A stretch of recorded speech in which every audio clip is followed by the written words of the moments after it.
the Methodist movement, that at some point, people were divided over the issue of slavery. Sure. You know, some people use the Bible to not allow black people to worship at the same time. Not only black people in Africa, but also black people in America. So, as a bishop, if you read our Book of Discipline, a United Methodist bishop must have a passion for the unity of the church. So we believe that even in the early church, Paul, Peter, the school, the people in Jerusalem, and Paul in Antioch, they had major disagreement on the circumcision, but they continued to stay together. In fact, the churches in Antioch continue to raise money in order to help the saint in Jerusalem. So disagreement should not push us to division. Instead, it has to strengthen us to find ways of how we can stay connected. And regionalization is actually an opportunity that has given us a sense of autonomy while remain connected as a church. There are other challenges that will come forever. If not, we'll be splitting on every issue. I think it shows a sense of maturity. Our American brothers and sisters, we cannot deny, they brought us the gospel. The missionaries sacrificed here, they invested a lot. Look at Africa University, for instance, and other projects we have. Not only us, many other churches that started in the West. They are good that we benefited from those churches. So it is not only today that they are going through that challenge that we can split with them. In fact, this is the time that we have to stand with them and help them come out of those challenges. And I believe that the time has come for Africa to set the tone.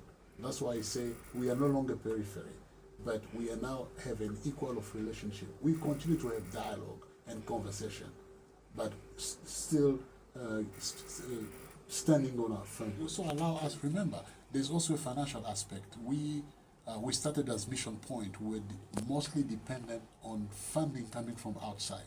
But in regionalization, we now have an opportunity to have income generating project and have our own finances so that we can become financially self-sufficient. This is a very important element because the person who is giving you money, the person who is supporting you, is actually has a lot of say. And regionalization also decentered the U.S. The U.S. is no longer the center of the United Methodism.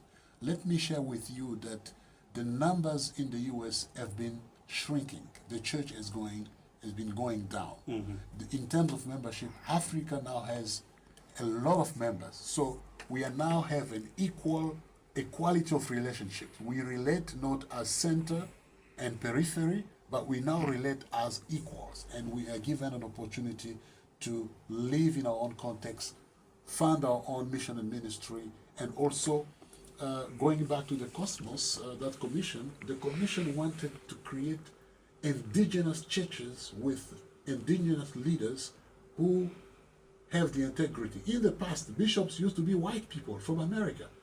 They were called missionary bishops. But right now, we are electing our own bishops. So even in terms of leadership, so even in terms of how we construct our theology, let's not forget that we do have our African theology. We approach theology from our own African perspective. So no more people who can come and impose us what to do. And there was this book that just came out. I really want United Methodists to read that book. It's about American Empire and Methodism.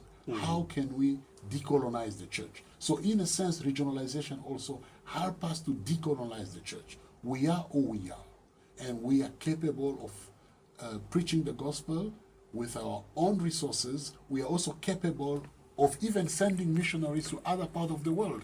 And here I have an argument. I can suggest that the time has come for Africa to start now sending missionaries to the world because we remain faithful to the gospel. We remain faithful to critical cultural stand and cultural standard.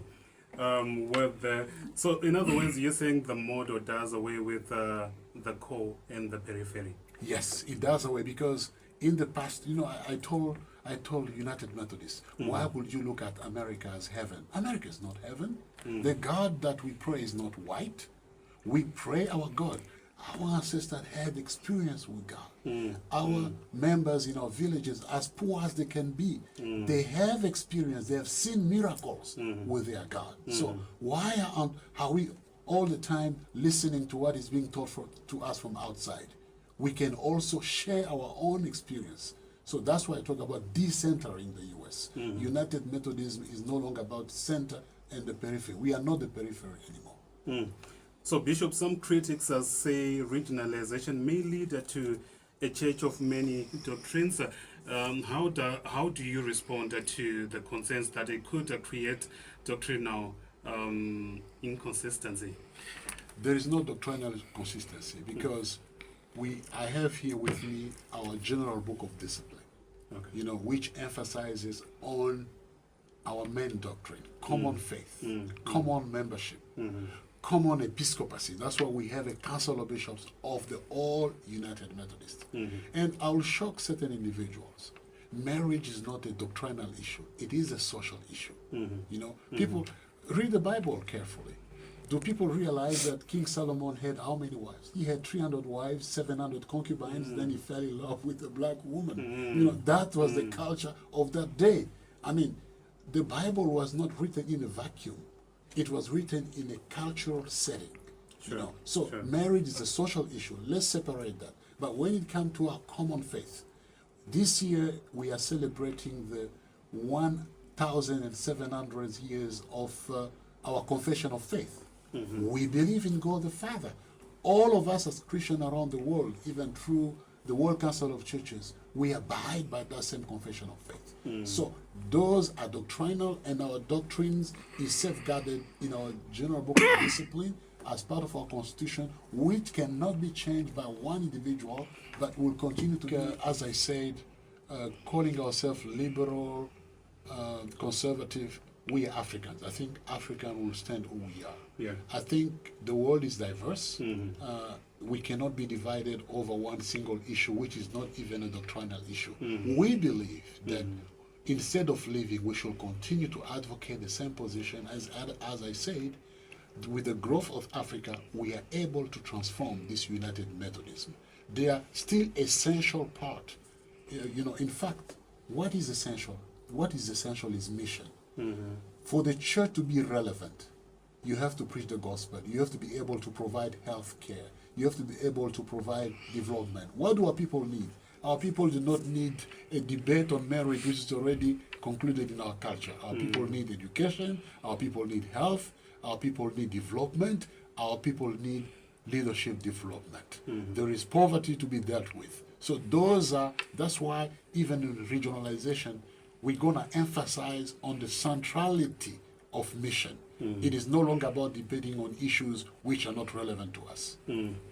As I said, even if you go to the US, it is still a minority. You still have a lot of United Methodist members who still hold the traditional marriage, a lot of them. Some call themselves centrist.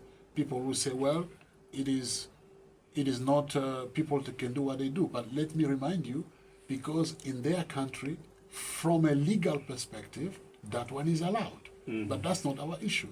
Our issue is we remain in our countries, we respect our laws. How it would be scandalous for me to hear that in a UMC local church, a same-sex wedding is going to take place. And I can assure you, it will never happen. 200 years from now, that will not happen because the mambos, the chiefs are going to stop it right from our villages. Remember, even in the Bible, Peter and Paul disagreed on circumcision, and yet they stayed together.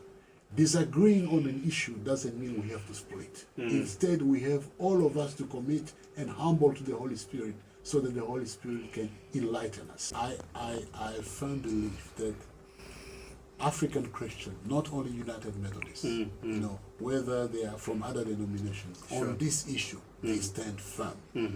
What do we have to do? We have to pray for our siblings in Christ all over the world so that they can return to the fundamentals. And you know what? The work of transformation is the work of the Holy Spirit.